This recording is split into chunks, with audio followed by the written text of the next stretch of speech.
Why do we click instantly with some people, while with others it feels like we are living on a different planet? In this video, you'll discover Vera F. Birkenbill's island model, a simple way to understand why communication so often goes wrong and how to make it work. You'll learn why every person is like their own island of experiences and beliefs, how to build bridges when someone's view feels totally foreign, how to stay calm in misunderstandings and still create real connection. Whether you're teaching, leading, parenting, or just trying to get along better with people, this model gives you a clear mental map for better conversations. So let's explore how to become better bridge builders while respecting differences that separate us from each other.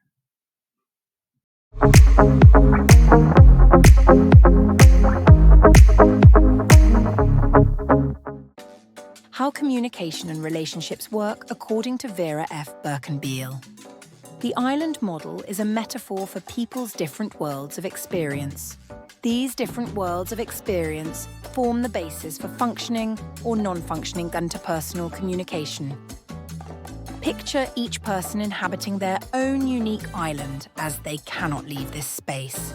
This island is shaped by their personal wealth of experiences and the varied perspectives they've formed throughout their lives. These experiences influence both our present and future actions. Currently, this island holds our stress hormone reservoir, which fluctuates based on our feelings at any given moment.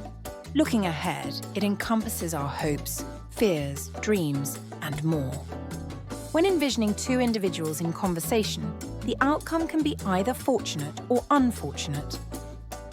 If the communication between these two islanders flows smoothly, we can consider ourselves lucky. The islands overlap, facilitating easy interaction, and both parties perceive things in a similar light. The person across seems intelligent and likable, leading to a sense of a meaningful and engaging discussion. You'll notice that when there is mutual agreement, people find the communication intriguing, view their partner as intelligent and relatable, and often express approval with a thumbs up. When significant differences arise, whether cultural or due to varying habits and socializations, people often find it challenging to reach an agreement. This leads to certain outcomes, such as conversations that miss the mark, engaging in small talk that lacks substance merely to fill time. This situation isn't just about the content being conveyed. It also involves body language, including tone, gestures, and facial expressions. While this doesn't have to be inherently negative, the underlying intention plays a crucial role. Adopting a pejorative attitude towards the other person.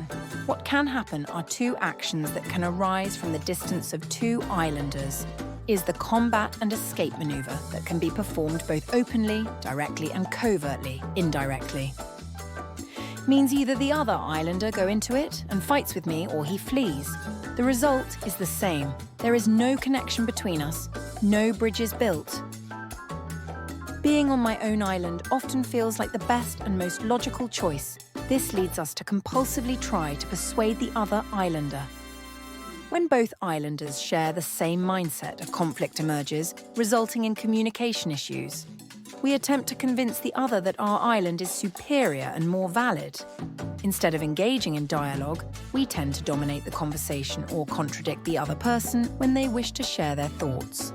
When communication between two distinct islanders is at risk of breaking down, we should strive to build bridges to close the gap between them. This involves finding a shared understanding that can serve as a connection. We must also honour the differences and recognise that if an agreement cannot be reached, we should acknowledge our inability to agree. This calls for an acceptance of disagreement, allowing us to say, let's agree to differ. An alternative to conflict could be to seek a compromise, where the two islanders discover a common perspective or collaborative action. Our personal communication is significantly shaped by the following factors. Our unconscious assumptions. our unconscious expectations and desires, our habitual patterns, it's always someone else's fault, it's always my fault, the unconscious interpretations, we believe he said, how we handle mistakes, am I looking to learn from this or do I view my failure as a personal defeat? Suggestions for building a communication bridge. Ask questions. Show genuine interest in the other person's perspective. Identify common ground. Find shared values and goals. Stay persistent. Keep seeking collaboration, even if results aren't immediate. Reflect on your approach. Examine your own contributions to the conversation's challenges. Acknowledge differing viewpoints. Respect the other person's perspective. Lighten up. Use humor to reduce tension in conversations. Explore alternatives. Seek new strategies instead of repeating ineffective ones. Embrace change. Be open to stepping out of your comfort zone and trying different methods. Thanks for exploring the island model with me. If this helped you see communication in a new light, hit like, subscribe, and share it with someone who could use a brain-friendly boost. Try one bridge building tip this week. Ask a question, find common ground, or agree to differ, and tell me how it went in the comments. See you in the next video.